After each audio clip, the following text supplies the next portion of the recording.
My present. I agree to see. You have a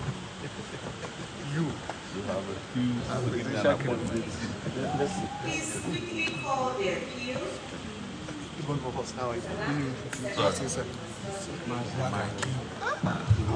Criminal appeal for hearing action number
Where's this guy?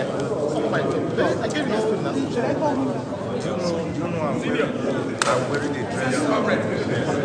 Senior comrade.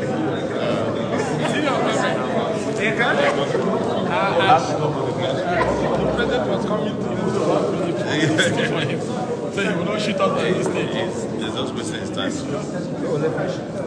Yeah, sorry, well done. Thank you. Where's the Ejiofor?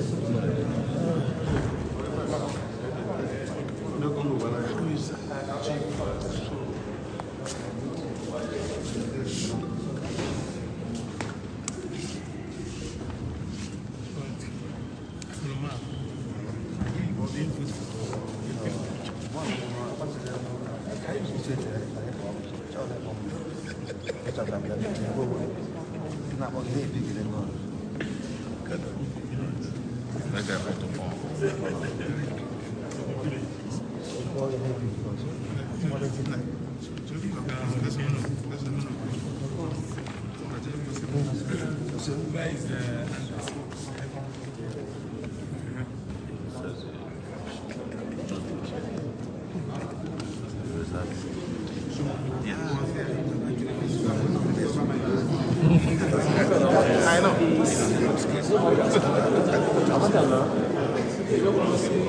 Oh, okay.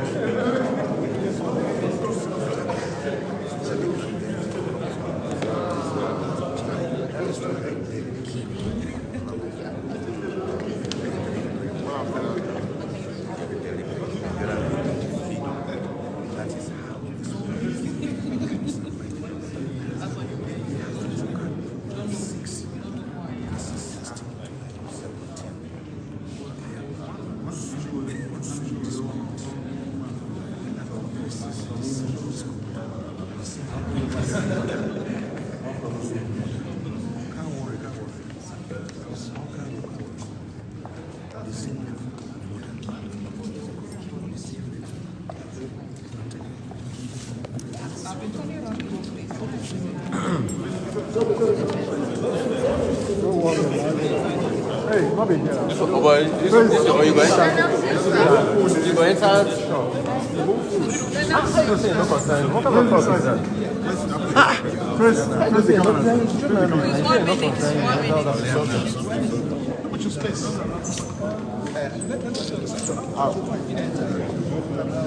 Confident about getting your, It's been an extensive explanation this morning. How confident are you about judgments at future days? When I handle cases, God is always on the throne. In the case of Nnamdi Kanu, God has taken over the entire proceedings. There's no question about that. You also read in court today. The truth is that the lower court tried in striking out 8 out of the 15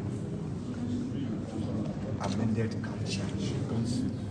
But the lower court fell far short in not striking out the remaining 7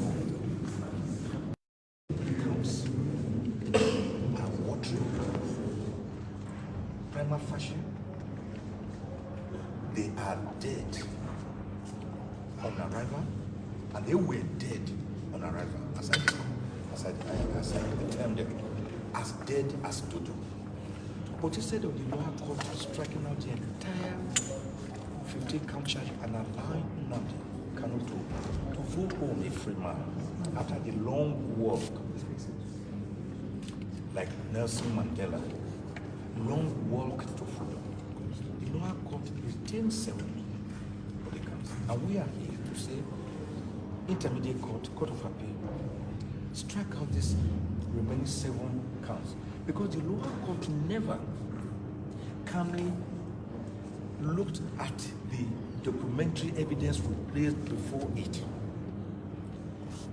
The respondent, the federal government, the DSS, they never responded to the critical issues we raised, that Nnamdi Kanu was forcefully abducted in Kenya and tortured and forcefully renditioned to Nigeria on the 27th of June 2021 against the provisions of the Terrorism Prevention Act, under which is being charged, against the provisions of the Extradition Act, against the provisions of the African Charter on Human and People's Ratification Act, Rights Act. And the law is that when you want to take a person from another country like Nnamdi Kanu from Kenya, you have to go through a certain extradition process. If you don't, the detaining authority, that is Kenya, have to first give you consent or permission that you can take away this subject from our jurisdiction. Kenya did not do that. In fact, Kenya said, we never told them to take Nnamdi Kanu away from here. So what the government did was to apply brute force, Vietnamese, in a most savage manner, by capturing Nnamdi Kanu the same way the federal government had done against Umaru Diko, who was Shagari's minister.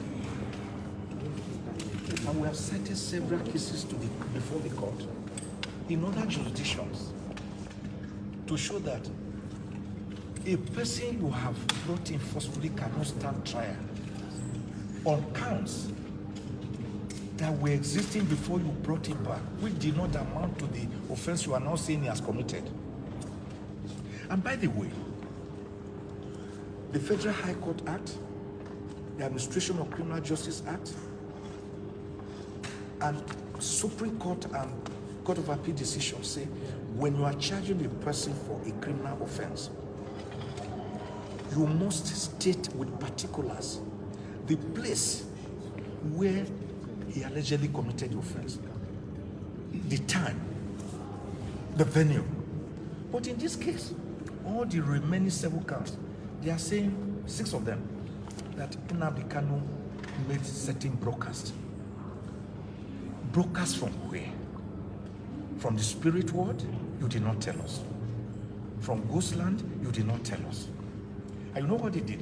That was because in our earlier objection to the first charge, where they said he made the broadcast from the United Kingdom, they tried to run away from that by now saying he made the broadcast without stating where he made the broadcast from. And the law is that you cannot charge a person in such a vague and invasive manner. The Federal High Court does not have global jurisdiction over crimes allegedly committed in other parts of Nigeria. The only count that they mentioned a venue was one of the counts where he was accused of importing a transmitter, and that it was accosted at Obulo Isuzo in Ihiala local government area of Anambra State. Of course, Ihiala local government area of Anambra State is not within the jurisdiction of the Federal High Court, such as to preside over the matter against Nnamdi Kanu in that respect. There's another point also, which is that he's being tried for allegedly committing these acts as a member or leader of IPOB. Because according to the federal government, IPOB has been banned or proscribed.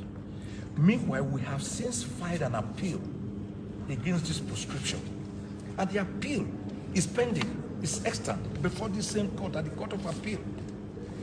And you cannot begin to carry out a charge against a person based on a foundation which we are telling the Court of Appeal to remove. The question you should ask yourself is simple.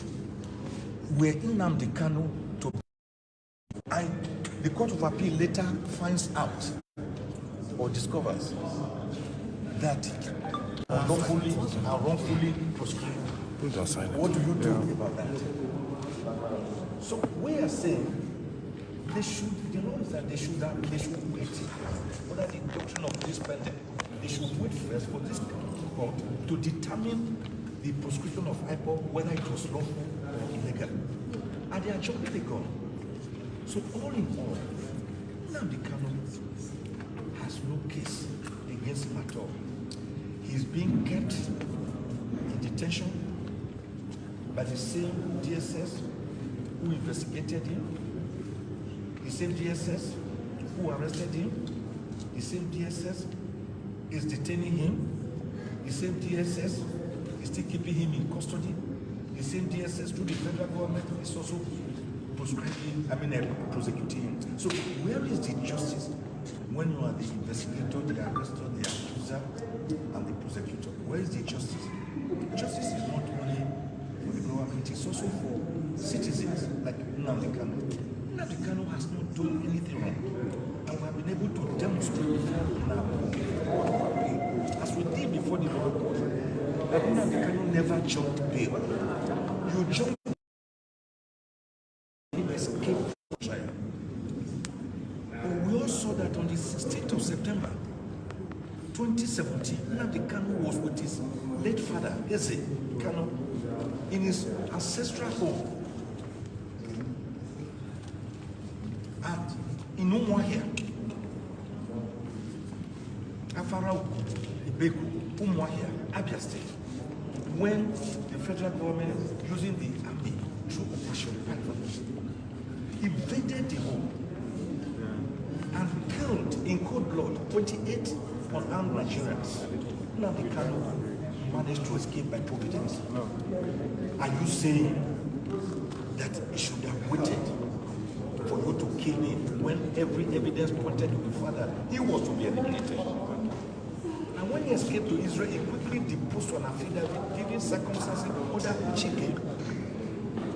So he never jumped bail. This thing must be clear to the public that Nnamdi Kanu was enjoying his bail from 2015. He never jumped bail for 1 day until they forced him to flee.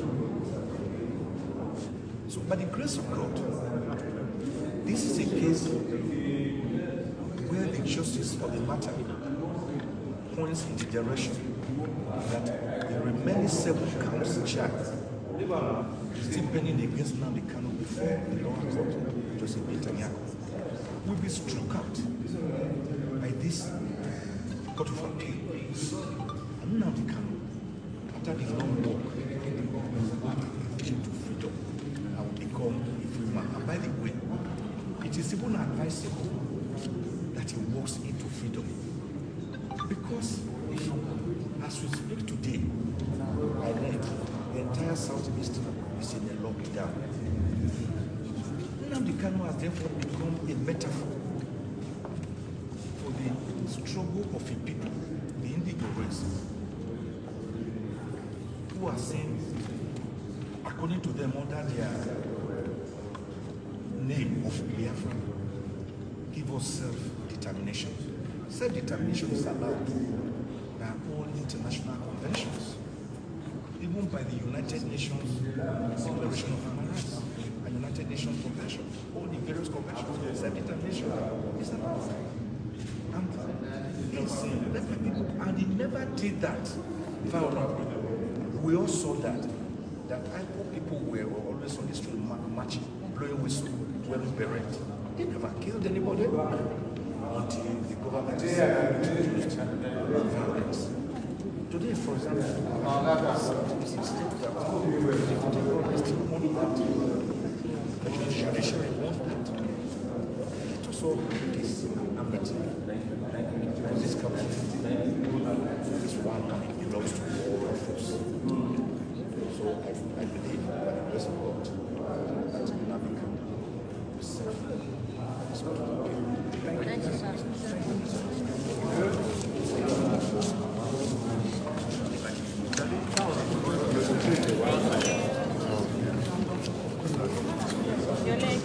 No, that make I want to I have my mind.